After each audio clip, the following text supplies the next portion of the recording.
That morning, New York City seemed grayer than usual. However, my mood was quite the opposite. I, Sarah, was busy adjusting the tie of my husband, Richard, who stood imposing before the large mirror in our master bedroom. This luxurious Upper East Side penthouse had been the silent witness to our happiness during 5 years of marriage, or at least that is what I believed until that moment. "Honey, are you sure you do not want me to pack you something for the road? The drive to Chicago is quite long," I offered gently, patting his broad chest. Richard smiled, a smile that always managed to melt my heart. He kissed my forehead for a long moment. "No need, my love. I am in a hurry. The client in Chicago requested an urgent meeting for tonight. This project is very important for my portfolio. You know, I want to show your father that I can succeed without the shadow of your family's great name." I nodded, feeling proud. Richard was certainly a hard-working husband, though in reality, all the capital for his business, the Cadillac Escalade he drove, and even the designer suits he wore, had all been purchased with my money. Money from the dividends of the company I inherited from my parents, which I now ran, but I never gave it any importance. In a marriage, the wife's assets are also the husband's. Are they not? "Be careful, darling. Let me know when you get to the hotel," I asked. Richard nodded, grabbed the car keys, and left. I watched his back disappear behind the carved oak door. A strange feeling crept over me, a small premonition that I quickly dismissed. Perhaps it was just the nostalgia of being alone for a few days, I thought. That afternoon, after finishing several meetings at the office, my thoughts turned to Lauren, my best friend since college. Yesterday, Lauren had messaged me to say she was hospitalized in a town upstate, Havenwood, after an emergency appendectomy. Lauren was a sweet woman who lived alone in a strange town. I often helped her. Even the small house she occupied in Havenwood was one of my properties, and I let her live there rent-free out of compassion. "Poor Lauren, she must feel so lonely there," I murmured. I looked at my watch. 2 p.m. My afternoon schedule was empty. An idea suddenly sparked. Why not go visit her? Havenwood was only a couple of hours away by car, and there was no traffic. I wanted to surprise her, bring her favorite chicken noodle soup and fresh fruit. Without another thought, I called my personal driver, John. But then I remembered John had taken a sick day, so I decided to drive my beloved red Mercedes myself. The drive to Havenwood was peaceful. The whole way, I imagined Lauren's joyful face when she saw me arrive. I also planned to call Richard at night to tell him I was in Havenwood visiting Lauren.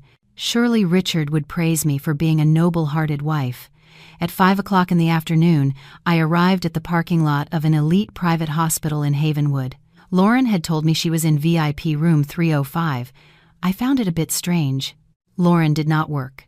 Where did she get the money or insurance to afford such a luxurious VIP room? But my positive thoughts took over again. Perhaps she had savings, or, well, I would just pay the bill, I decided internally. With a large fruit basket in my hand, I walked through the hospital corridors that smelled of antiseptic, but still felt luxurious. My steps echoed softly on the marble floor. My heart beat slowly, not out of fear, but out of excitement to see my friend. The elevator chimed on the 3rd floor. I stepped out and looked for number 305. The room was at the end of the hall, in a secluded and quiet area. When I was about 5 steps from the door, I stopped. The door to room 305 was slightly ajar. Perhaps a nurse had not closed it properly when leaving. I was about to knock, but the sound of laughter from inside stopped my hand in mid-air. "Open your mouth, honey. Here comes the airplane." It was a man's voice. A terribly familiar voice. The voice that had said goodbye to me that very morning to go to Chicago. My blood ran cold. The fruit basket in my hand suddenly felt incredibly heavy. It could not be. My mind denied it. Maybe Richard had stopped by here, but he said he was going to Chicago, in the opposite direction. With trembling hands, I gathered my courage and moved closer to the crack in the door. I held my breath and tried to look inside. The scene I saw destroyed my world in an instant. On the hospital bed, Lauren was sitting up, looking fresh, wearing satin pajamas, not a hospital gown. Her face was not pale at all, and next to her, sitting on the edge of the bed, was Richard. My husband. Richard was feeding Lauren pieces of apple. Richard's gaze, that gaze was the same one he gave me when we were newlyweds, full of love, of adoration. "My little wife is so spoiled," Richard said softly as he wiped a bit of food from the corner of Lauren's lips with his thumb. My wife, my world collapsed. I felt my legs weaken and had to lean against the wall to keep from falling. That word, my wife! "Honey, when are you going to tell Sarah?" Lauren's voice was coquettish, a little whiny. "I am tired of having to hide like this, love. And especially now that I am a few weeks pregnant, our child needs to be acknowledged. Pregnant, our child." I felt as if a bolt of lightning had struck my heart. My eyes burned, tears wanted to fall, but the shock kept me frozen. Richard placed the fruit plate on the bedside table, then took Lauren's hands and kissed them repeatedly. "Be patient, my love. You know my situation. If I ask for a divorce now, I could lose everything. Sarah is smart. All the assets are in her name. The car I drive, this watch, even the capital for the last project, it is all her money. But we have been secretly married for 2 years. Richard, are you going to keep being a parasite to her? You said you were a man with a lot of pride." Lauren pouted. Richard chuckled. "Precisely because of my pride. I need to build up capital first. I am siphoning funds from Sarah's company into my personal account, little by little, through overbilling on phony projects. Be patient. As soon as our savings are enough to buy a new house and start our own business, I will kick Sarah to the curb. Besides, I am sick of pretending to be sweet to her.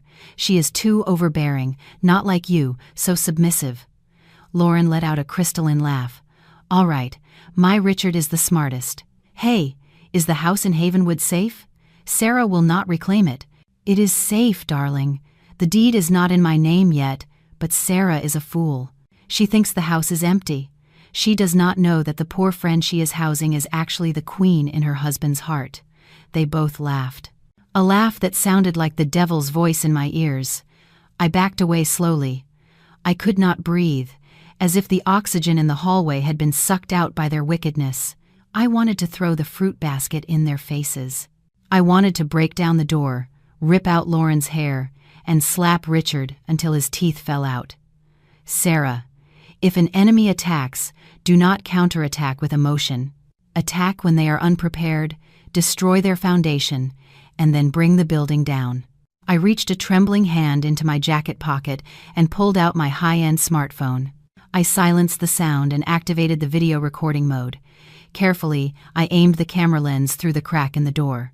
I recorded everything: Richard's face kissing Lauren's belly, their conversation about embezzling my company's funds, the confession of their secret marriage. Everything was recorded with crystal clarity in 4K quality, 5 minutes that felt like 5 centuries. With enough evidence, I retreated. I moved away from that door step by step, choking back the sobs that were caught in my throat. Reaching an empty waiting area, I sat down on a cold metal chair. I looked at my phone's screen. The video was safely saved. My tears finally fell, but only for a moment. I wiped them away harshly. They were not worth crying over trash. So all this time, I murmured under my breath, my voice trembling with the rage that was beginning to completely burn away my love. All this time, I have been raising a snake in my own bed, and Lauren, the friend I considered a sister, turned out to be a leech stabbing me in the back. I remembered how Lauren cried on my shoulder, saying she had no money for food, and I gave her a supplementary credit card. I remembered how Richard always used the excuse of overtime when he was probably fooling around with Lauren in the house I bought with my own hard work. The pain slowly transformed into something cold and hard. My heart froze. I opened the mobile banking app on my phone. I had full access to all accounts, including the operations account Richard managed, because I was the primary owner of the company. My fingers danced quickly across the screen. Click, check. Richard's account balance. There was $50,000, money that was supposed to be for project operations. Click, check account activity. There were many transfers to boutiques, jewelry stores, and a gynecologist clinic in Havenwood. "Enjoy your laughter while you can," I hissed harshly. "I will not go into that room now. That would be too easy for them. If I go in now, Richard will just apologize, get on his knees, and Lauren will cry, begging for mercy. That is not enough. I want them to suffer. I want them to feel what it is like to have nothing. I want Richard to go back to being the poor man he was when I found him at a bus stop 5 years ago. And Lauren, I want her to know that playing with fire with Sarah Hayes means getting burned to ashes. I stood up, straightening my jacket. My face was now a mask without expression. My gaze was sharp, fixed on the door of room 305 from a distance. "Enjoy your hospital honeymoon," I whispered, "because tomorrow your hell begins." I left the hospital. Inside the car, I did not start the engine. I immediately called my right-hand man, Hector, the head of IT and security at my company. "Hello, Hector." My voice was cold and authoritative. "Yes, Mrs. Hayes, it is unusual for you to call at this hour. How can I help you?" "Hector, I need your help tonight. It is urgent and confidential." "Of course, ma'am. Your orders are my priority. First, block access to the platinum credit card Richard has. Second, temporarily freeze the operations account he manages under the pretext of a sudden internal audit. Third, prepare the legal team for an asset recovery." There was a momentary silence on the other end of the line. Hector was smart enough not to ask too many questions. "Understood, ma'am. When should this be executed?" "Now, this very instant. I want the notification to pop up as soon as he tries to make a transaction. Understood? I am on it. One more thing, Hector. Find the best locksmith and several burly security guards. Tomorrow morning, we are paying a visit to the house in Havenwood." "Understood, ma'am." I hung up the phone. The car's engine purred softly as I started it. I looked at myself in the rearview mirror. The weak woman who had cried in the hospital hallway was dead. What remained now was Sarah Hayes, the CEO, who knew no mercy. I drove through the streets of Havenwood. I would not be returning to New York City tonight. I would stay at the nearest hotel. I would map out my plan and set the stage for tomorrow's performance. My phone vibrated, a WhatsApp message from Richard. "My love, Richard, honey, I have arrived in Chicago. I am exhausted. I am going to bed now. Kisses. I love you." I laughed cynically reading the message. My fingers calmly typed a reply. "Okay, darling. Rest well. Do not forget to have sweet dreams, because tomorrow you might wake up to a surprising reality. I love you too." I sent the message. A crooked smile formed on my lips. The game had begun. The morning sunlight filtered through the sheer curtains of the hotel suite where I was staying. I woke up not to an alarm, but to the adrenaline still pumping fiercely in my blood. I had barely slept. My eyes were swollen, but my heart was as hard as steel. I picked up the phone from the nightstand. 6 a.m. I had a message from Hector. "Good morning, Mrs. Hayes. Following your instructions, as of 6 a.m. this morning, all financial access in Mr. Richard Miller's name connected to the company and joint accounts has been frozen. Corporate credit card status blocked. Online banking access suspended. I have also located the GPS of the company car. Its position is in the parking lot of Our Lady's Hospital in Havenwood." I smiled slightly. "Good work," I murmured. I got out of bed, ordered breakfast from room service, and then took a hot shower. I had to look perfect today. No puffy eyes, no tired face. I applied slightly heavier makeup than usual, covering the traces of last night's tears. A dark red lipstick was my final choice, a symbol of courage and war. As I enjoyed a glass of orange juice, I imagined what would be happening at the hospital. Richard had probably just woken up, perhaps preparing to spoil his secret wife with a luxurious breakfast. "Eat your fill, Richard," I whispered to my reflection in the mirror, "because after this, you will forget what it feels like to be full." Meanwhile, at the hospital, Richard stretched his stiff muscles. Sleeping on the hospital sofa was not as comfortable as the king-size bed in Sarah's home, but seeing Lauren's peacefully sleeping face made him feel like a hero. "Honey." Lauren stretched coquettishly, her eyes fluttering open. "I am hungry. I am craving some cronuts from that fancy bakery next to the hotel. I am sick of this bland hospital food." Richard smiled, stroking Lauren's hair. "Anything for my princess. Wait here." "Okay. I will go downstairs to sort out the administration to extend your stay in the VIP room, and on the way, I will buy you the cronuts you want. Then I will ask a nurse to bring you some hot water. Thanks, my love. Do not be long, okay? Lauren whined.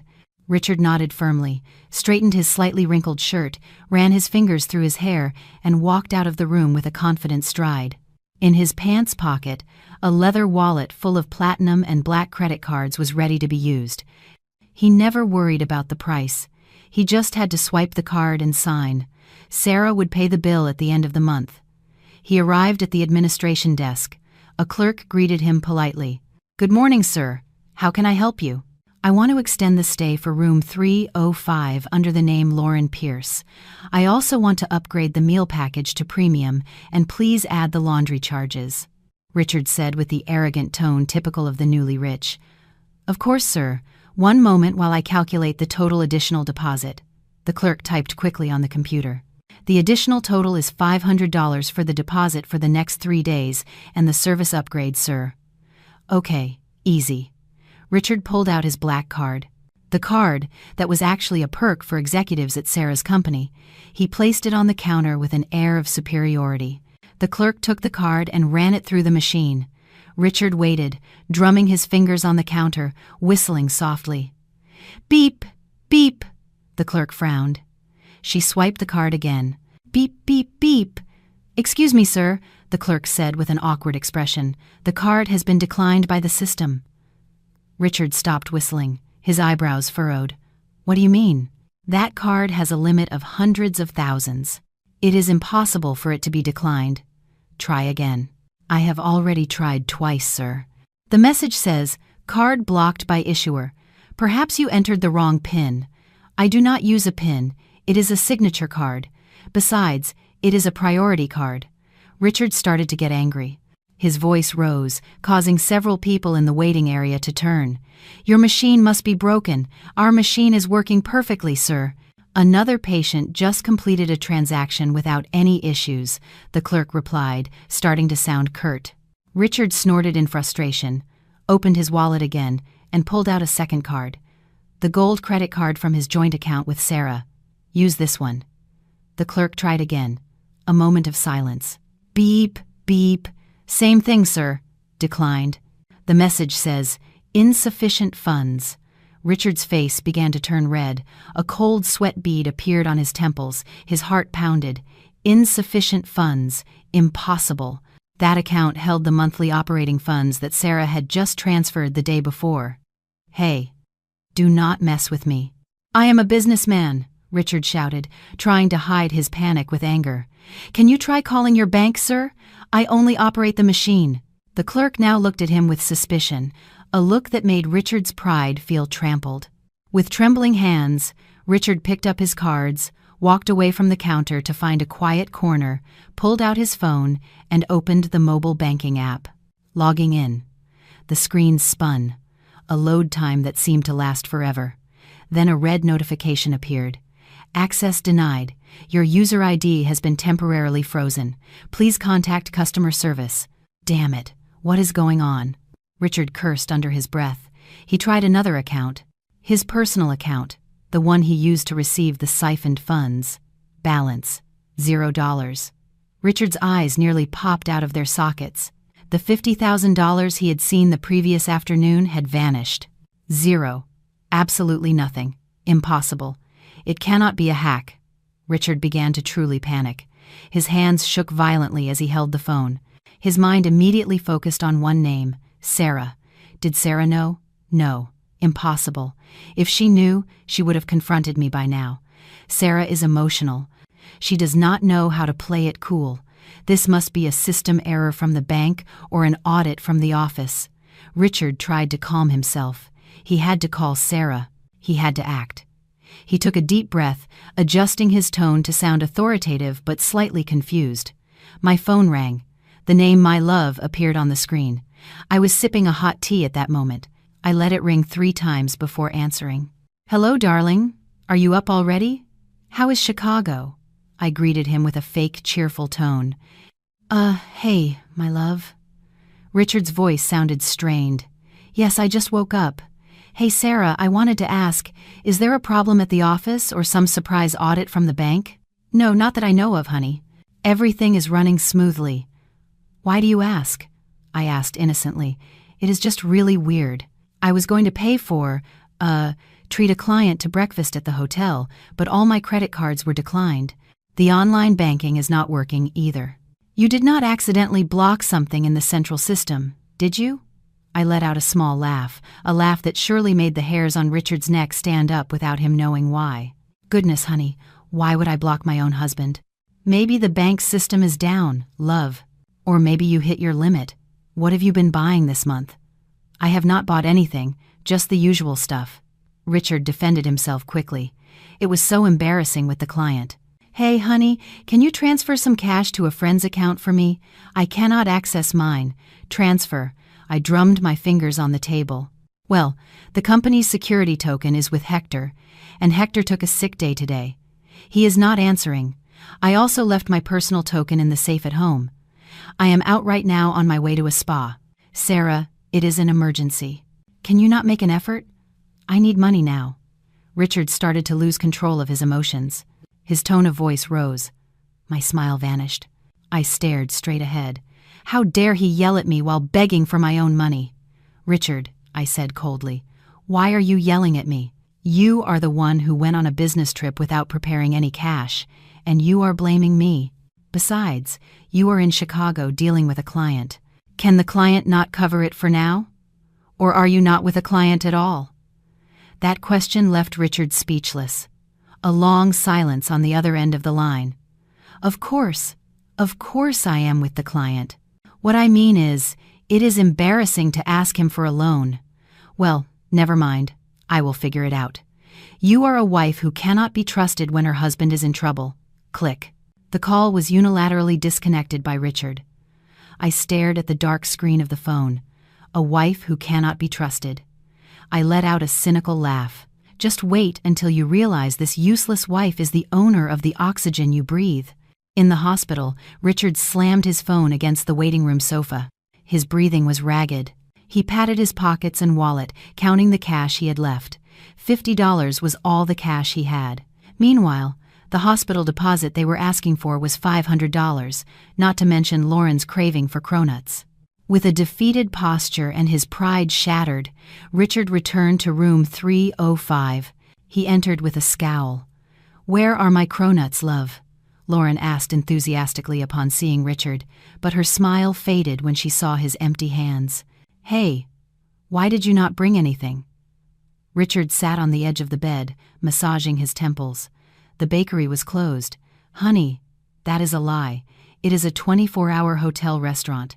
Are you being cheap, or are you just broke? Lauren started to whine, irritated. Her true, demanding nature surfaced when her wishes were not met. It is not that, Lauren. My credit cards have a problem. It seems like the entire banking system is down nationwide. I cannot get any cash. Richard excused himself. He was reluctant to admit he had been cut off. So, what am I supposed to eat?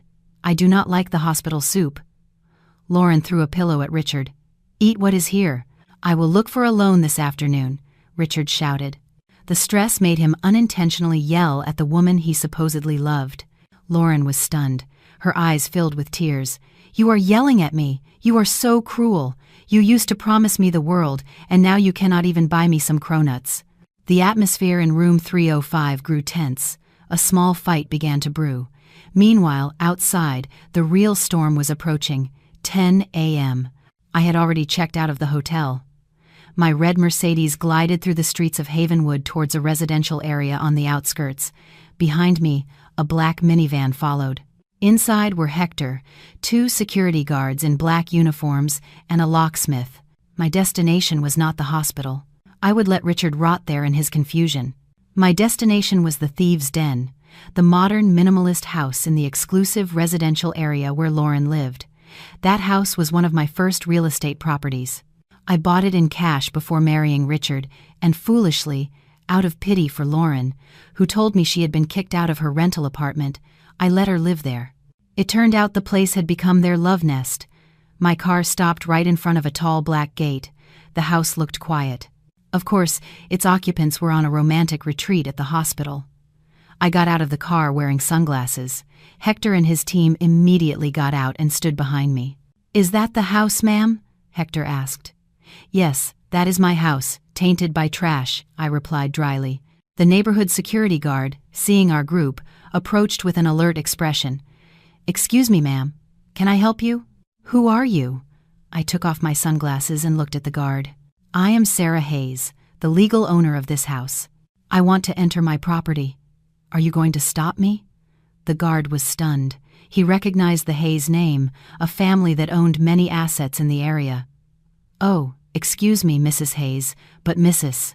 Pierce did not mention any visitors. Lauren is just a guest here, sir, and today her stay has ended." I cut him off firmly. I turned to the locksmith. "Sir, open the lock. If it is difficult, break it. I will pay for the damages. At your service, ma'am." The sound of a drill and a saw broke the morning silence of the luxurious neighborhood. Neighbors began to peek out of their windows, but I did not care. I stood tall, with my arms crossed. Click. The gate opened. I entered the yard. The lawn was well manicured. Richard's sports motorcycle was parked there. The motorcycle he claimed to have sold a year ago. Lie after lie kept coming to light. We reached the front door. The locksmith went to work again. In a short time, the oak door swung open. The cool air from the air conditioning greeted me, and as I entered the living room, my eyes caught something that made my blood boil again. On the living room wall hung a huge pre-wedding photograph. Richard and Lauren, tenderly embracing with the Eiffel Tower in the background. Richard's business trip to Paris last month, which he supposedly went on alone. "Excellent," I hissed. My voice trembled, containing my rage. "Hector." "Yes, ma'am. Take everything out of this house. Everything. The clothes, the furniture, these disgusting photos. Put it all in a truck or just pile it up in the front yard. I want this house empty before sunset. Understood, ma'am? And where should we send their things?" I looked at the photo of Richard's fake smile. "Do not send them anywhere. Pile them up in front of the gate to be a spectacle for the neighbors. And as for this photo, I picked up a vase from the table and threw it with all my might at the frame. Crash. The glass of the frame shattered, tearing their happy faces in the photo. "Burn it," I added coldly. I walked towards the master bedroom. I was going to take back what was mine and leave them without a roof over their heads when they came home. My phone vibrated again. A message from the bank. Notification of a failed transaction attempt at Our Lady's Hospital for $1,500 with the Platinum credit card. Richard was trying to pay for something expensive, maybe a procedure or just a forced deposit. He was starting to panic. I smiled with satisfaction. Struggle, Richard. This is just the beginning. My steps felt heavy but firm as I entered the master bedroom of that house. An intense scent of Joe Malone's English pear and freesia perfume, the same one I used to wear, invaded my nostrils. Apparently, Lauren did not just want to steal my husband. She wanted to be me. The room was messy, with clothes strewn over chairs and makeup remnants on the vanity.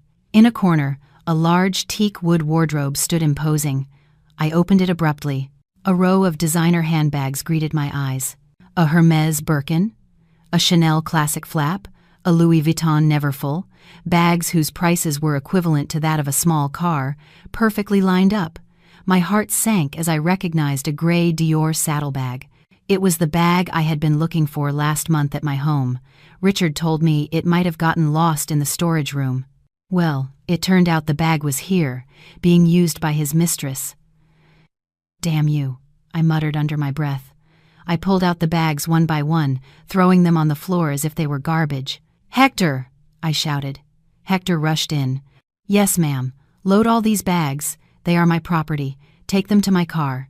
Do not mix them with the junk we are throwing in the yard." "Understood, ma'am." Once the wardrobe was empty, my eyes fell on a small metal safe hidden at the bottom, covered by a pile of blankets, a digital safe. I knelt in front of it. My heart pounded. What was Richard hiding here? I tried to guess the combination. Richard's date of birth. Error. Lauren's date of birth. I checked her HR data on my phone. Lauren had applied for a job at my office once. I entered the date. Error. Our wedding date. Error. I paused for a moment, trying to think like Richard. Richard was narcissistic, but also sentimental in his own strange way. Or maybe he was just stupid. My hand reached out and I pressed 6 digits, the date they started dating. I remembered that date because I had seen it in a small tattoo on Richard's wrist that he got last month. He said it was just art. Beep, beep, click. The indicator light turned green. The safe door opened slowly. I held my breath. My eyes widened at its contents. It was not just money. Inside the safe were bundles of cash, perhaps about $10,000. But that was not what made my blood boil. On top of the cash were 2 small books, one dark green and one maroon, a secret marriage certificate. My hands trembled as I picked up the documents. I opened them. A photo of Richard and Lauren, side by side against a blue background, smiling broadly. The date of their wedding was listed as 2 years ago. 2 years. A tear fell without permission, landing right on Richard's face in the photo. 2 years of sleeping next to a traitor, 2 years of financing his second wife's life without knowing it. Beneath the certificate, I found a small black notebook, a ledger. I opened it. It contained Richard's neat handwriting. January 2023, cash withdrawal. Havenwood Project 2000, $500, deposited into Lauren's account. Purchase necklace. March 2023, overcharge on catering supplier, office $800. Down payment on car for Lauren's sister. June 2023. Sale of Sarah's diamond ring, supposedly lost. $10,000 for vacation in Ibiza. My breath caught. My chest tightened painfully. My grandmother's ring, lost a year ago. Richard said I probably dropped it while washing my hands at a mall. He even feigned panic while helping me look for it. It turned out he had stolen it. He sold my family's heirloom to fund a vacation for this prostitute. The rage burning inside me turned into a deathly cold. I no longer felt sadness. I felt disgust. I took my phone, photographed every page of the notebook, the secret marriage certificate, and the bundles of cash. This was not just proof of infidelity. It was proof of a crime, embezzlement, theft, and falsification of financial reports. You will not just be ruined, Richard, I whispered to the black notebook. You will rot in prison. I emptied the contents of the safe, putting the money, documents, and some gold jewelry that was there into my work briefcase. When I left the room, the living room was already completely empty. Hector and his team worked incredibly fast. The sofa, the television, the dining table, everything had been taken out. The house was now just an echo of bare walls. Everything is cleared, ma'am, Hector reported. I nodded. Good. Now change all the locks. Chain the gate with the biggest chain you can find. Put a sign at the entrance. For urgent sale. Understood, ma'am. And Lauren's things in the yard. I walked to the porch. On the green lawn, a mountain of trash was now piled up, consisting of Lauren's clothes, shoes, plastic furniture, and cosmetics. Neighbors began to gather behind their fences, whispering and pointing. I looked at the pile. Leave it there. If it rains, let it get wet. If any junk collector wants to take it, go ahead. It is my last act of charity for Lauren. Meanwhile, at Our Lady's Hospital, Richard was sitting in a cafeteria chair with a sour face. In front of him was only a glass of water.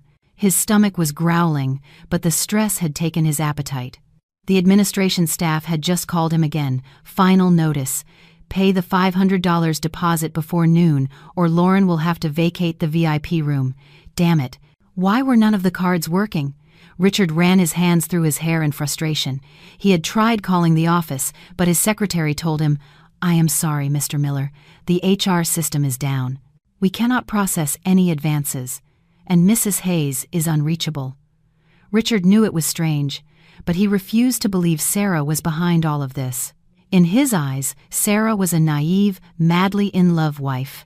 Sarah would not be capable of this. Love. Lauren's voice interrupted his thoughts. Richard turned. Lauren had come down to the cafeteria, pushing her IV stand with difficulty. She was frowning. What is taking so long? You said you were going to get money. The doctor says I need a medication to support the pregnancy that costs $100. I have to buy it now. Richard swallowed hard. $100. In his wallet, he only had $10 left after getting gas. Lauren, be patient. I am trying. My friends are not answering their phones. Richard excused himself. Trying what? You are just sitting there doing nothing. Lauren began to raise her voice. You said you were rich. You said your wife was just a cash cow. Where is the proof? You cannot even buy medicine for your own child. Those words slapped Richard's ego. He looked at the Rolex Submariner on his wrist. It was authentic. A birthday gift from Sarah last year. Its price was around $10,000. Richard gritted his teeth. I have no other choice. Wait here. Do not move, Richard ordered Lauren. Richard rushed out of the hospital. He remembered a second-hand luxury watch shop on a nearby street. He quickened his pace under the scorching sun. Sweat soaked his dress shirt. Arriving at the shop, Richard immediately took off the watch. I want to sell this quick. I need cash, Richard told the owner. A middle-aged man with glasses. The man examined the watch with a magnifying glass. Rolex Submariner. Authentic, still in good condition. Do you have the box and papers, sir? Richard shook his head. I do not have them with me. They are back in New York. I am selling it as is. The man smiled sideways. He knew Richard's position was weak. Well, without papers, the price drops a lot, sir. It could be stolen, you know. I am not a thief. I am a businessman, Richard shouted, offended. It is my watch. Yes, sir, I believe you. But rules are rules. Without papers, I can only offer you $2,000. What? Richard's eyes widened. Are you crazy? Its second-hand value is at least $8,000. That is, if it were complete, sir. Without papers, this is the offer. Take it or leave it. Richard clenched his fists. $2,000 was an insult, but he needed that money right now for the hospital deposit, for Lauren's medicine, for food, and for gas back to New York. Fine, $2,000. Give it to me now, Richard said in a hoarse voice, holding back his rage. 10 minutes later, Richard left the shop with a feeling of emptiness. His wrist felt light without the luxurious watch. The last symbol of his status was gone. He only had $2,000 in his pocket, an amount he would normally spend on a single dinner with clients using Sarah's money. Back at the hospital, Richard proudly threw $500 in cash on the counter. Here is the deposit, paid. The rest is for the medicine, he said arrogantly. The receptionist took the money without expression. All right, sir, we have received it, but I regret to inform you there is additional information from the attending physician. Now that Mrs. Pierce's condition seems to have a small complication, she will need 3 more days of observation. The estimated cost has increased to about $2,000 more. Richard felt like he was going to faint. From the money from the watch sale, he only had $1,500 left. If he paid it all, he would be left with nothing again. Okay, I will pay the rest. The important thing is that she gets treated now. Richard walked back to the VIP room. Upon entering, Lauren was busy on her phone. Richard! Richard! Lauren screamed in panic when she saw him. Her face was ashen, paler than when she was sick. What is wrong? Is your stomach hurting again? Richard asked, concerned. No, it is this. A neighbor from the Havenwood house sent me a video in the neighborhood WhatsApp group. Lauren handed him the phone with trembling hands. Richard snatched it. An amateur video was playing on the screen. The video showed Lauren's house in Havenwood. The gate was wide open. In the front yard, piles of clothes and furniture were stacked like garbage. And most shockingly, a large red sign was staked in front of the gate. Private property under surveillance by the owner, Sarah Hayes. No trespassing, especially mistresses. And in the video, Sarah's red Mercedes could be seen driving away from the scene. Richard's heart stopped for a moment. The phone fell from his hands to the floor. Sarah, Richard murmured, his face as white as a sheet. She knows I am in Havenwood. Richard, those are my things, my bags, my clothes. Why are they throwing them out like trash? Lauren screamed hysterically. You said the house was safe. You said Sarah was stupid. Now I am homeless, Richard. Richard took a step back, bumping into the wall. His legs gave way. The truth hit him like a truck.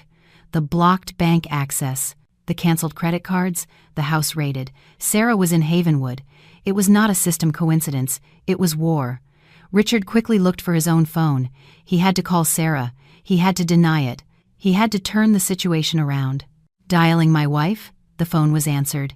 "Hello, darling." Sarah's voice was calm, too calm. In the background, Richard could hear the sound of classical music and the soft purr of a car engine. "Sarah, where are you?"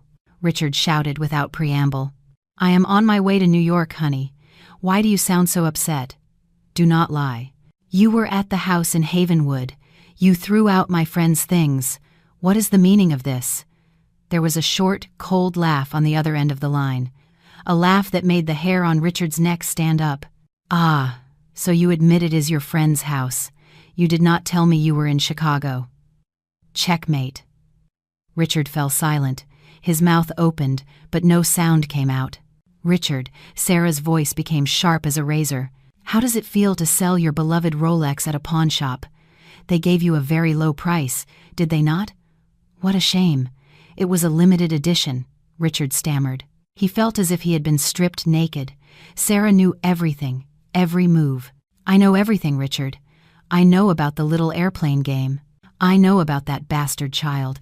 I know about the secret marriage certificate in the safe, and I know about my grandmother's ring that you sold." Silence. Only Richard's ragged breathing could be heard. "Listen to me carefully, Richard," Sarah continued, her tone filled with power. "Enjoy the $1,500 you have left in your hand, because it is the last money you will ever touch in your life. Do not dare to come back to my home on the Upper East Side. The locks have already been changed, and the security guards have your photo with orders to prohibit your entry." "Sarah, wait, can we talk about this?" "I can explain," Richard pleaded. His tears began to fall out of sheer fear. "Explain it to the judge, Richard. I will see you in the living hell I have just built for you." Click. The connection was cut. Richard slid to the hospital floor. His phone slipped from his grasp. His world went dark. In front of him, Lauren was still screaming hysterically, mourning her discarded designer bags, but Richard no longer heard her. In his ears, only one sentence echoed, "I will see you in the living hell." The atmosphere inside the Cadillac Escalade was silent but tense. The air felt heavy, as if filled with gunpowder about to explode. Richard drove with stiff hands, gripping the steering wheel. His gaze was lost on the highway stretching before him, while his mind was a whirlwind of fear, denial, and the last vestiges of arrogance. Beside him, Lauren sat hugging her knees. Her face was still pale. She had had her IV removed forcefully at her request. They decided to leave the hospital despite the doctor's prohibition. The reason was simple. Their money was running out. Of the sale of Richard's watch, only about $1,300 remained after paying the administrative fees and gas. "Honey, slow down a bit. My stomach hurts with all these bumps," Lauren protested loudly. "Shut up, Lauren. I am thinking." Richard snapped without looking at her. "We have to get to New York before the office closes. I have to go to the headquarters. I have to talk to Sarah before she poisons everyone's minds." "Are you sure Sarah will want to see you?" On the phone, she sounded terrifying. "Love," Lauren whispered, starting to get scared. "Sarah is just bluffing. I have known her for 5 years. She is a weak woman who needs a man. She is probably angry right now. If I go, I will apologize. I will kneel at her feet. She will surely give in. At most, I will have to pretend to cry a little," Richard said, trying to convince himself. He let out a hollow laugh. "Besides, this company has also grown thanks to my contribution. The clients trust me, not Sarah. If she fires me, her company will go bankrupt. She needs me. The stupidity and male ego are truly extraordinary." Richard forgot that he was the one who had always needed Sarah's great name to even sit at the negotiating table. 3 hours later, in the Upper East Side of Manhattan, Richard's car turned to enter the luxurious residential complex. His heart pounded as he saw the roof of his opulent penthouse peeking through the trees. That home was his palace, the place where he felt like a king. But as the car approached the 10-foot-high gate, Richard slammed on the brakes. The gate was closed and secured with a huge iron chain. In the security booth was not Mr. Manuel, the kind, elderly guard, but 2 burly men in tight black uniforms and sunglasses. Richard honked insistently. One of the large men stepped out of the booth and calmly approached the car. His face was expressionless. Richard rolled down the window. "Open the gate." "I am the owner of this house," Richard shouted. The man leaned down slightly to see Richard's face and then looked at a photo he was holding. He shook his head. "I am sorry. You are prohibited from entering this area." "What? Are you crazy?" "I am Richard, Mrs. Sarah's husband. Get out of the way or I will run you over," Richard threatened, his face reddening. "Go ahead. If you want to crash into a steel gate, sir, your car will be wrecked and you will be back in the hospital." The man replied calmly. "The owner's instructions, Mrs. Sarah Hayes, are that Mr. Richard and Miss Lauren are forbidden to set foot on this property. This is my house too. It is marital property." The man showed him a photocopy taped to the booth. It was a copy of the prenuptial agreement. According to the legal document, this house is 100% the property of Mrs. Sarah, inherited from her parents. You have no rights. And this, the man pointed to 2 large suitcases on the sidewalk covered in dust, "are your personal effects, sir. Work clothes and underwear. The rest has been confiscated as evidence of embezzlement." Richard stared at the 2 suitcases with glazed eyes. Just that. 5 years of luxury living, and he left with only 2 suitcases of used clothes. "Honey, the neighbors are watching us," Lauren whispered, embarrassed. It was true. Several neighbors' cars passing by slowed down. People saw Richard being held outside his own gate like a beggar. The whispers began, and an immense shame washed over Richard. "Damn it!" Richard slammed the steering wheel. He had no other choice. He could not face those 2 giant guards. "We are going to the office now." Richard turned the wheel sharply, making a U-turn and leaving his palace behind, now closed to him forever.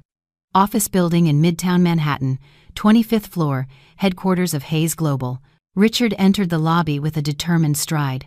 He wore the same shirt from the previous day, wrinkled and smelling of sweat, but he tried to keep his chin up. Lauren followed him with her head down, afraid of being recognized by her former colleagues. Richard headed for the automatic turnstiles, swiped his access card. Beep. Access denied. Richard tried again. Beep. Mr. Miller. A building security guard greeted him. "My card is not working." "Open the gate for me manually," Richard ordered. "I am sorry, Mr. Miller. Your access was revoked by Hayes Global Management this morning. You are not permitted to go up. I am the chief operating officer. I want to see my wife. Get out of my way." Richard tried to force his way through, pushing the guard. A scuffle ensued. Other security guards came to restrain Richard. People in the lobby, employees, visitors, couriers, began to watch the free drama.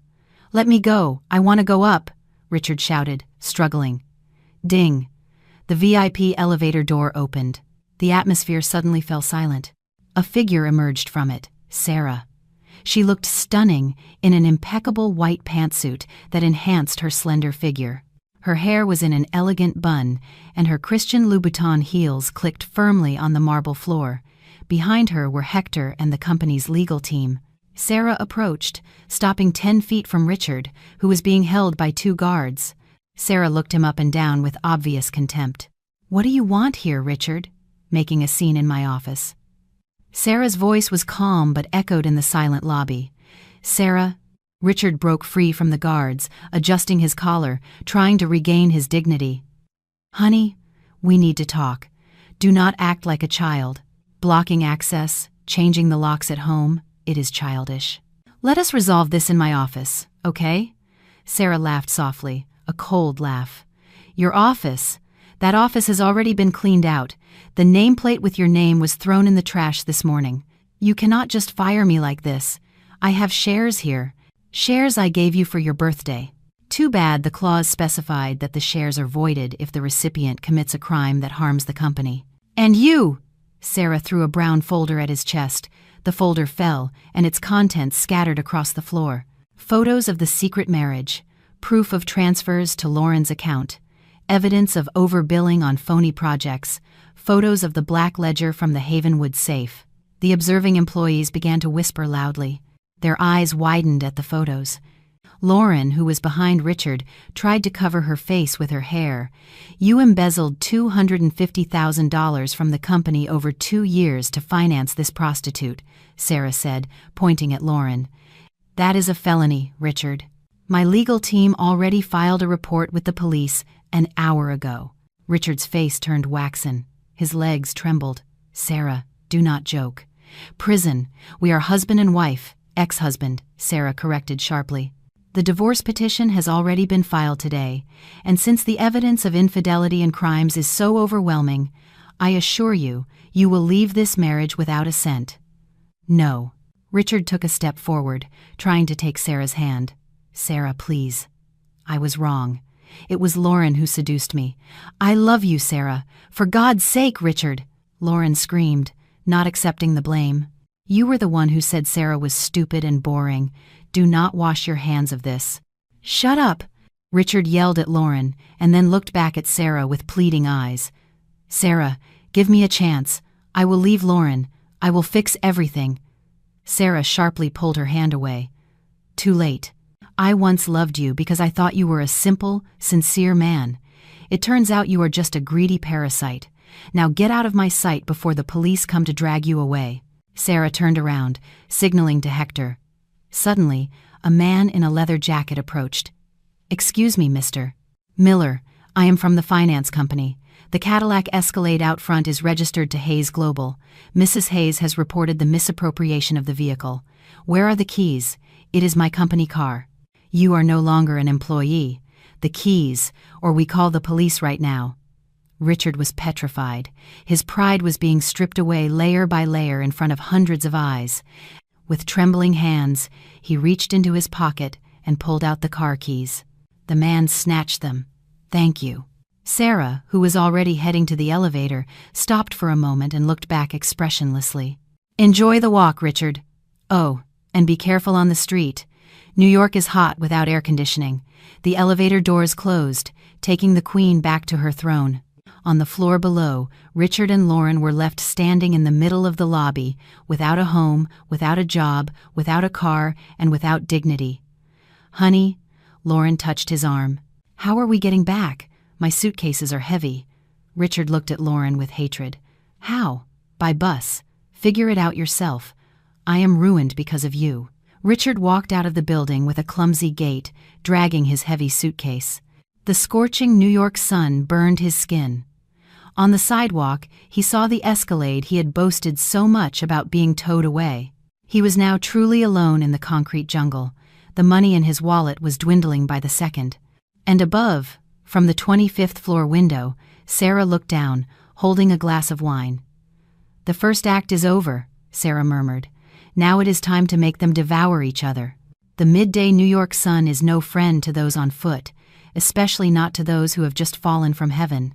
The sidewalk in front of the luxurious office building seemed to cook the soles of their feet, reflecting the heat of the asphalt mixed with the dust of pollution. Richard stood, paralyzed, at the edge of the road. His dress shirt was now soaked with sweat. Beside him, 2 large suitcases stood stiffly.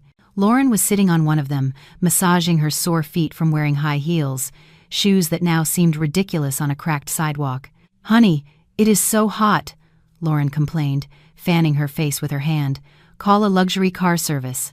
I do not want to get in a regular cab. They smell like smoke. Richard turned slowly, looking at Lauren with eyes reddened by stress. Luxury, he sneered. You think we are on vacation. We are homeless, Lauren. Homeless. Do not yell, Lauren replied, though her voice trembled. I am pregnant with your child. If I get stressed, something could happen to the baby. Do you want to be responsible? Always her weapon, the pregnancy. Richard sighed sharply, restraining the urge to abandon her right there. He took out his phone. The screen was slightly cracked. He opened a ride-sharing app. His fingers hesitated. His digital wallet balance was 0. He had to pay in cash. A premium car to the nearest 3-star hotel would cost $30. An economy car to a dense residential area was $10. Richard chose the cheaper option. No, we are not going to a hotel, he muttered. Then where? Do not tell me we are going to my parents' house in the suburbs. How embarrassing, Richard. Showing up with suitcases in a cheap taxi, Lauren protested. We are looking for a rooming house, Richard decided firmly. We only have about $1,200 left. If we stay in a hotel, it will be gone in a week. We need a cheap monthly place until I find a new job. Lauren's face transformed into a mask of horror. A rooming house, Richard. I have never lived in one in my life. In college, my uncle paid for an apartment for me. Now I am going to degrade myself like this. It is either that or you sleep under a bridge. Richard snapped before dragging the suitcases towards a dented Toyota that had just pulled up. The car ride was silent and torturous. The air conditioning barely worked. The smell of a citrus air freshener made Lauren nauseous. During the ride, Richard frantically searched online portals for cheap rooms for a couple in the Bronx. The options were limited. Richard realized that without a paycheck, without references, and with limited funds, they could not rent an apartment. The choice fell on a rooming house in a narrow alley in a rough neighborhood. 4 Forget-Me-Not Lane, the driver read with a doubtful voice. Sir, I do not think the car can get to the door. The alley is very narrow. Just drop us at the entrance to the alley, Richard replied, resigned. Upon arrival, reality slapped them even harder. They got out at the mouth of a dirty alley. Dark, stagnant water filled the potholes. The smell of sewage mixed with that of fried food from a nearby bar. Richard, are you serious? Lauren covered her nose. Richard no longer cared. His eyes welled up as he looked at the dark passage ahead. Walk, he ordered. Richard dragged the 2 heavy suitcases by himself as Lauren refused to touch them. The wheels of the luxurious suitcases squeaked sadly on the uneven pavement. They became the center of attention. Mothers in bathrobes, men playing cards. All eyes were on this strange couple. A man in a wrinkled designer shirt, a woman in a nice dress and designer bag, dragging suitcases through a sordid alley. Excuse me, ma'am, Richard asked a woman hanging laundry. Where is Mrs. Carmen's rooming house? The woman looked him up and down and pointed to a 2-story house with peeling green paint at the end of the alley, the one with the rusty door. They arrived in front of the house. A plywood sign said, Carmen's Rooms, Couples Welcome. Richard knocked on the iron door. A stout, middle-aged woman with rollers in her hair came out. You looking for a room? She asked bluntly. Yes, ma'am. Do you have any available? Richard asked politely, lowering his usual authoritative tone. There is one on the 2nd floor, at the back, no AC, private bathroom, but it is a wreck. The electricity is prepaid, and water is split, $10 a month. The rent is $300 a month. With a $100 deposit, you have to pay everything up front. $300, Lauren exclaimed under her breath. That is what a facial costs me, Richard. So cheap, it must be horrible. Mrs. Carmen glared at her. Hey, girlie, if you want something nice, go to a hotel. This is what I have. Do you want it or not? There is a waiting list. Richard quickly grabbed Lauren's arm. We will take it, ma'am. We will take it. Can we see it? They went up to the 2nd floor via a narrow, rusty iron spiral staircase. The room was 10 by 10 feet. Small, very small for them. The walls were painted a faded blue. There were damp stains on the ceiling. The furniture consisted of a thin foam mattress on the floor, a plastic wardrobe with a crooked door, and a small fan that hummed loudly. The bathroom was even more depressing, a shower with a torn plastic curtain and a cracked, constantly running toilet. Lauren took a step back, holding back her nausea. Richard, I cannot. I swear I cannot. It smells damp. The mattress is so thin. My back will hurt. I am pregnant. Richard looked at the room with a broken heart. This was the lowest point of his life, but he looked at his wallet. Ma'am, here is the money. $400, 1 month's rent, and the deposit. We are moving in right now, Richard said, handing the bills to Mrs. Carmen. Richard, Lauren protested. Shut up, Lauren. Get in, Richard shouted. His voice echoed down the hall. When Mrs. Carmen left, Richard slammed the door shut, took off his tie, threw it on the floor, and collapsed onto the hard mattress. Lauren was still standing by the door, sobbing. You are so cruel. Why has our life become like this? Sarah. It is all Sarah's fault. Sarah's fault. Richard laughed cynically, a laugh that sounded like madness. He looked at the moldy ceiling. Yes, Sarah is brilliant. She did not just take our money, she took our dignity, put us in this rat hole so we would devour each other. Meanwhile, back on the Upper East Side, Sarah was sitting in her cool, fragrant office. In front of her, Hector presented the latest report. Day 1 surveillance report, ma'am, Hector said. Sarah sipped her chamomile tea. Read it to me. Targets Richard and Lauren were seen checking into a cheap rooming house in the Bronx around 3 p.m. Room without air conditioning. Densely populated environment. Sarah smiled slightly. The Bronx. That area has traffic jams. It is hot and noisy, an excellent choice for training patients. Regarding the employment blacklist, Hector continued, I have already discreetly spread information to the HR network of competing companies and business partners. The rumor is they are candidates with legal problems, embezzlement, and serious ethical violations. It is almost certain that no reputable company will dare to hire Mr. Miller. Good. Also make sure they cannot access online loans. Their data is already on the credit watch list for the unpaid cards, right? Yes, ma'am. His credit score is disastrous. Sarah put down her teacup, stood up, and walked to the large window overlooking her pristine swimming pool. Hector, do you know what hurts an arrogant person the most? Sarah asked without turning. Losing their fortune, ma'am. No, Sarah replied softly. What hurts the most is hope. The hope that they can still get up when we have already cut off their legs. Let them hope that tomorrow will be better and then destroy that hope again the next day. I understand, ma'am. Any additional instructions? Send them a welcome gift to their new rooming house, a food package, but make sure the contents are something that reminds them of their past, but with an insulting quality. You mean we should send them 2 servings of chicken noodle soup, but only with the broth and noodles, no chicken or vegetables. And on the note, we write, diet menu for the new couple, sent anonymously by a delivery service. Hector smiled slightly, a smile of admiration and fear for his boss. At your service, it will be done immediately. The first night in their new home, at 8 p.m., loud music from the neighbor's room blared through the thin walls. The air in the room was suffocating and humid. The small fan only moved the hot air around. Richard lay on his back, staring at the dusty blades. His stomach was rumbling. They had not eaten since noon. Honey, I am hungry, Lauren moaned. She was facing away from him, curled up. Then go buy food.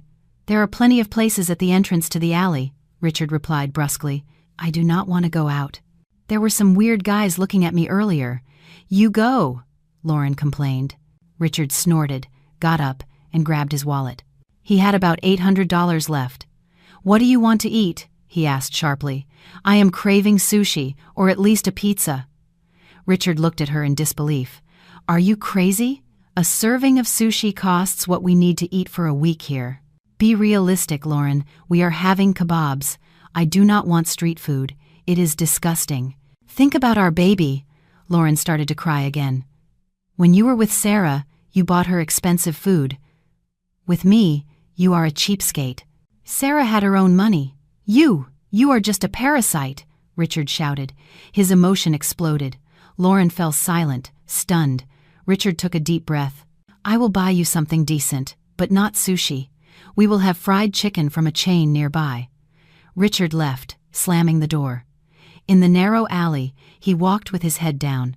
He felt like everyone was watching him. When he returned with a bag of fried chicken, he saw a food package hanging on his doorknob. He frowned, took the bag. It smelled like homemade food. There was a note. He read it under the dim light of the hallway. Diet menu for the new couple, from an old friend who cares. Richard's heart pounded. He recognized the handwriting on the note. It was Hector's handwriting, but dictated by Sarah. He opened the package with trembling hands. Indeed, inside was only a watery broth with a few noodles, no meat, no vegetables, nothing substantial. It was a humiliation, a symbolic message. You only deserve to eat leftovers. Richard crushed the container. The broth spilled onto the hallway floor. His breathing was ragged. Sarah, you are the devil, he growled. He entered the room with a grim face. Lauren, seeing that he brought nothing but an angry face, protested. Where is my food? Eat air, Richard snapped. He threw the bag of fried chicken at her. Eat that and do not complain anymore. That night they ate in silence. Lauren ate the chicken while crying. Richard ate with a vacant stare, filled with vengeance. Outside, the city noises became their dreary lullaby. The next day, financial reality began to haunt Richard. He got up early, took a cold shower, and put on the best shirt he had left. "Where are you going?" Lauren asked. "To look for a job? To ask for a loan?" Richard replied. "Stay here. Do not spend money. Do not turn on the lights." Richard went to a print shop to print his resume, his first target his best friend, David. David was a business partner to whom Richard often gave projects from Sarah's company. "Hey, Richard, what is up? Strange for you to call so early." David's voice sounded cheerful. "David, I need help. I have a little family problem. I need a loan, or if you have any freelance projects, I am available." There was a silence. David's cheerfulness vanished. "Wow, man, I heard some rumors. Did you have trouble with Mrs. Hayes?" "It is not trouble, just a misunderstanding. I will be back soon, but I need cash now," Richard lied. "I am really sorry, Richard. It is not that I do not want to help you, but this morning we received an internal memo. All suppliers are prohibited from doing business with Richard Miller due to a matter of fraud and embezzlement. If I help you, my company could lose the contract with the Hayes Group, and you know that contract is 60% of my revenue." Richard fell silent. He gripped the phone tightly. Sarah had really closed all the doors on him. "David, we have been friends since college. I need it for food." "I am sorry, Richard. I have a family to feed. I cannot risk it. Good luck." Click. They hung up. Richard called a second friend, a third, a fourth. The answer was the same. At noon, Richard sat dejectedly on a park bench. He had spent $10 on calls for nothing. He saw the tall buildings of Midtown in the distance. Suddenly, his phone vibrated. A WhatsApp message from an unknown number. A photo of Richard sitting thoughtfully on the park bench, taken from a distance. Then a text message. "You look tired. Honey, the administrative assistant position at our branch is still open. If you are interested, the salary is minimum wage, but it is enough to buy milk for the baby. Call HR if you want to swallow your pride." Richard threw the phone onto the grass. He screamed with all his might. He did not care if people looked at him like a madman. His shame was gone. Only a dense despair remained. He knew Sarah was watching him. Sarah was enjoying every second of his suffering. Back at the rooming house in the afternoon, Lauren was bored to death. The internet signal was terrible. She craved something fresh, fruit, or a smoothie. She left the room. Downstairs, Mrs. Carmen was watching TV at full volume. She went out into the alley. She saw a fruit stand surrounded by flies. It disgusted her even more. On her way back, she saw a small cosmetics shop. Her eyes lit up. She had run out of face wash. She went in. The display window had cheap products, no La Mer or Sisley. "Do you have a face wash for sensitive skin?" Lauren asked. The shopkeeper offered her a pink plastic bottle. "This one is very good. Only $3. Lauren rolled her eyes. $3. Her face wash cost $100, but her face felt sticky. She rummaged through her purse. She had $5 left from the money Richard gave her. She bought it. In the room, she washed her face in the smelly bathroom. As she applied the cheap soap, she felt a sting. Heat. "Ah!" Lauren screamed. She rinsed quickly. The skin on her face turned red and broke out in hives. "My face. What is happening to my face?" she screamed hysterically. The water there was not suitable for her skin, which was used to clinic treatments, and the cheap soap probably contained harsh ingredients. Richard arrived as Lauren was crying loudly in front of the mirror. "What is it now?" Richard shouted, tired after a day of rejections. "Look, Richard, my face is ruined. The water here is dirty. The soap is terrible. I want to see a dermatologist. Ask Sarah for money or sell a kidney, but do something. I do not want to be ugly." Richard looked at Lauren's red, swollen face. Instead of compassion, he felt nausea. Dermatologist. Richard laughed bitterly. "Listen, Lauren, tomorrow we do not know if we will have enough to eat, and you are worried about your face, useless husband." Lauren threw the soap bottle at him. "I regret secretly marrying you. If I had known, I would have stayed, mister." Woody's mistress. Slap. A loud slap landed on Lauren's cheek. Silence. Lauren touched her cheek with wide eyes. Richard stood there, breathing heavily. His trembling hand had just hit a pregnant woman. But Lauren's words had just destroyed the last remnants of his male ego. Do not ever mention another man in front of me again. I lost everything for you. My fortune, my career, my perfect legal wife. For you, a piece of trash like you." Richard turned, grabbed a pillow, and left the room. "Where are you going, Richard?" Lauren screamed. "To sleep outside. I am sick of looking at your face."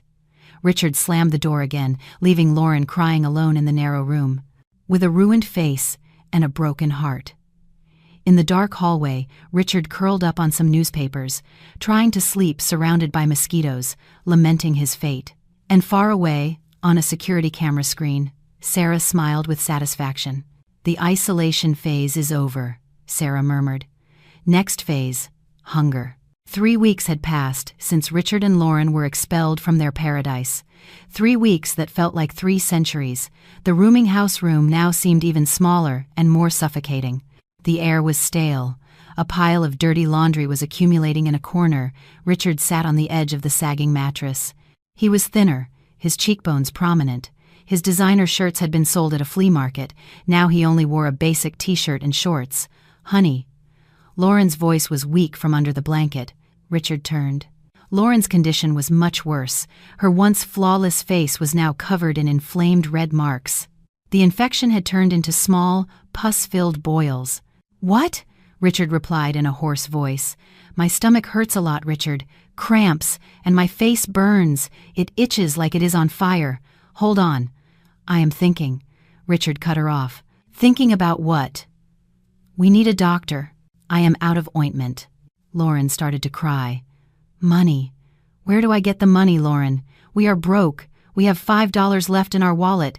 That is only enough for 1 day's food." The money from the watch sale and the cash had evaporated on rent.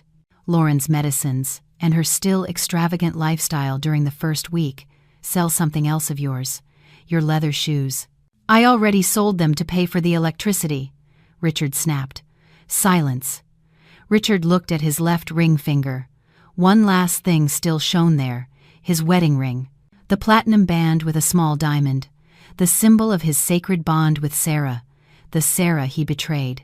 He tried to take the ring off. It was difficult.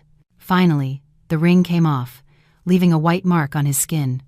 "I will be back in a moment." Richard got up. "Honey, buy me something to eat on your way back, please." Richard did not answer, slammed the door, and went out into the New York heat. At a jewelry store, Richard placed the ring on the glass counter with a trembling hand. "The papers," the jeweler asked. "I do not have them." "I lost them in the move," Richard lied. "Well, it is a nice piece. Platinum, European diamond. But without papers, I cannot pay much. $200. I will melt it down." Richard stared at him. "It cost me $2,500. That is the retail price. The resale price is low, especially without papers. Do you want it or not?" Richard clenched his fist. $200 was a humiliation, but Lauren's festering face and his own empty stomach came to mind. All right, $200 in cash. Now, Richard left the jewelry store with the money. He felt empty. His last link to Sarah had been sold to feed his mistress. He bought a generic antibiotic ointment and prenatal vitamins. Then he bought 2 daily specials. He wanted to eat a little better today. Arriving at the rooming house, he fed Lauren, who was lying weakly. "Honey, how much money do we have left?" Lauren asked.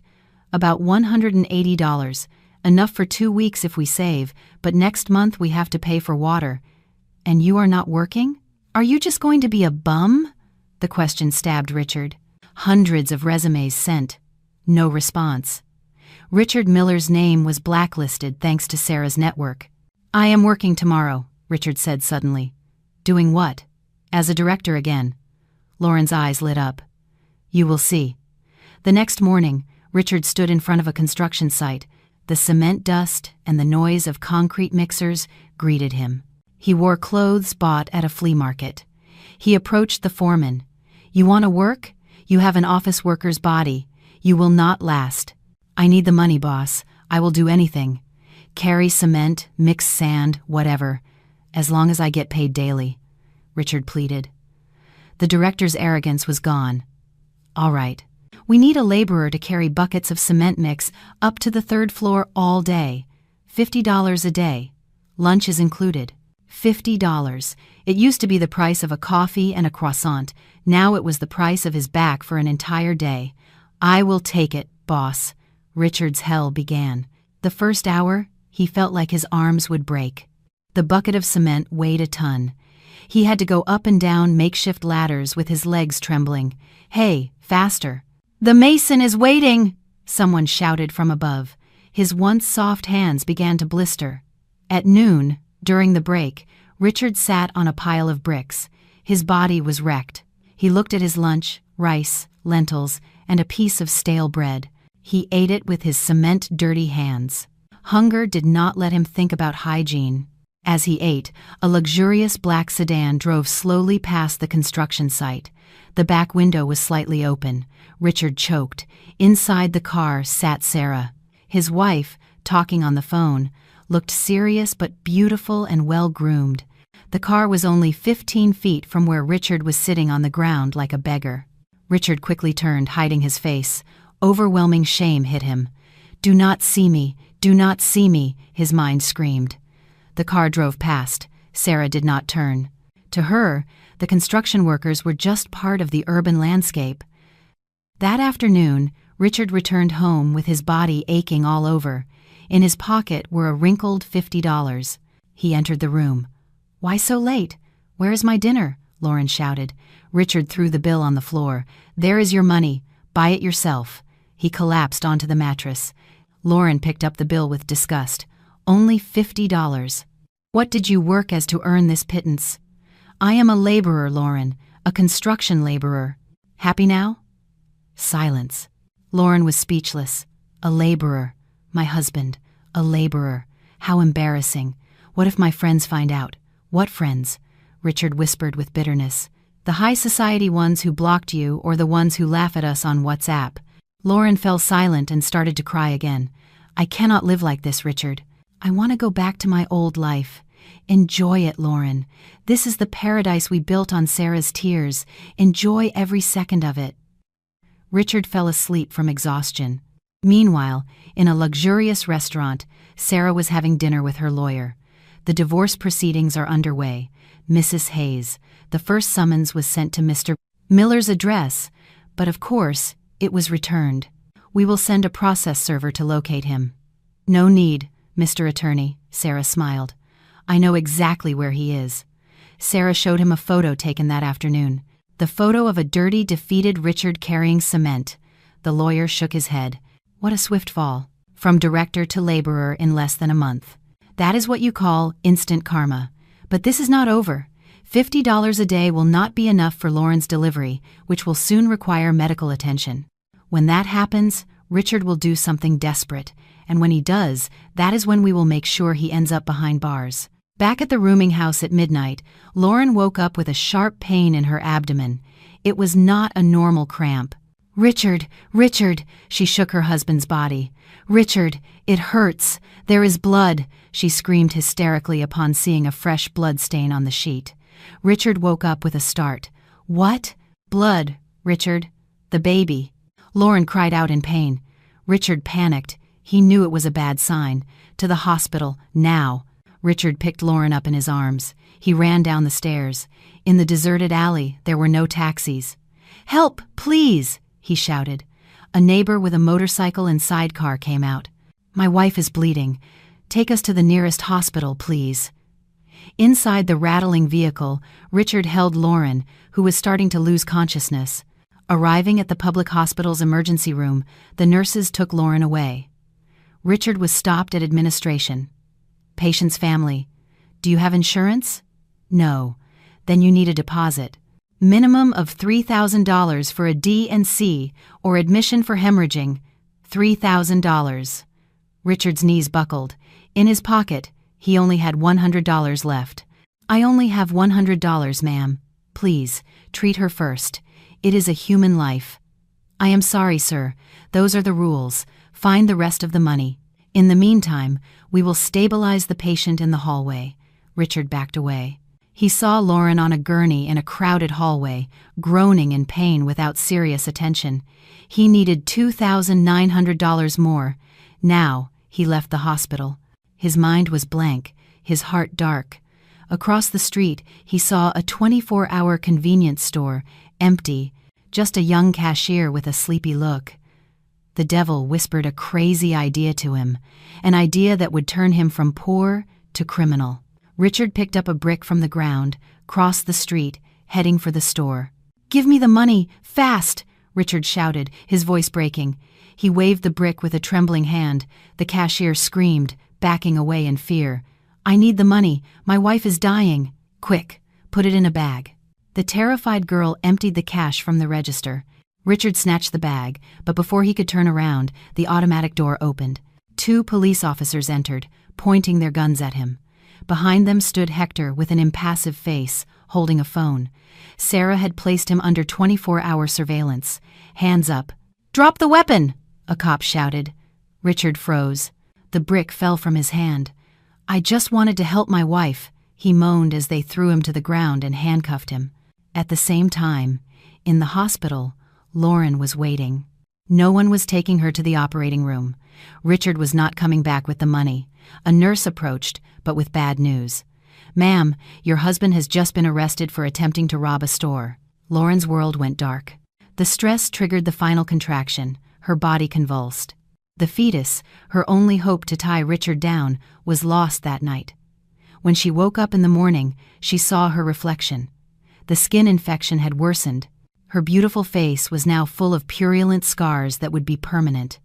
Her beauty, her main asset, was gone. 2 days later, at the police station, Richard sat in the interrogation room. He wore an orange prison jumpsuit. The door opened. A luxury perfume filled the room. It was Sarah, elegant, unattainable. She sat across from him. "Sarah, please, help me. Drop the charges. I did it for Lauren. She was bleeding." Sarah looked at him without emotion. "Lauren has already been discharged from the hospital," she said calmly. "She lost the baby. Her parents in her hometown refused to take her in because of the shame. Now she wanders the streets with a ruined face. She has not even come to see you." Richard broke down in tears. "I am sorry, Sarah. I regret everything. I want to come back to you." Sarah laughed softly. "Come back. Do you think this is a recycling center?" Sarah placed a folder on the table. "It is the divorce petition. Sign it. You will face multiple charges: embezzlement, theft, and armed robbery. You are looking at least 10 years in prison." "Sarah, how could you?" "I was your husband. Ex-husband," Sarah corrected. She leaned in and whispered in his ear, "Enjoy prison. It is the home you built for yourself with the bricks of your own greed. Do not wait for me, because to me, you are already dead." Sarah turned and left without looking back, leaving Richard screaming her name until the guards took him back to his cell. 3 years later, in New York City, Sarah was leaving her imposing office building. She had just won the Entrepreneur of the Year award. She smiled and got into her new Mercedes. At a red light, Sarah's car stopped. On the sidewalk, amidst the dust and fumes, a thin woman with a scarred face and ragged clothes was begging for change. It was Lauren. And not far from there, behind the high walls of Rikers Island, a thin inmate was cleaning the pavilion's bathrooms. It was Richard. He had become an errand boy for other inmates in exchange for a cigarette. The luxurious car accelerated, leaving a rotten past behind for a bright future. The Queen was back on her throne, alone, but in complete control of her life.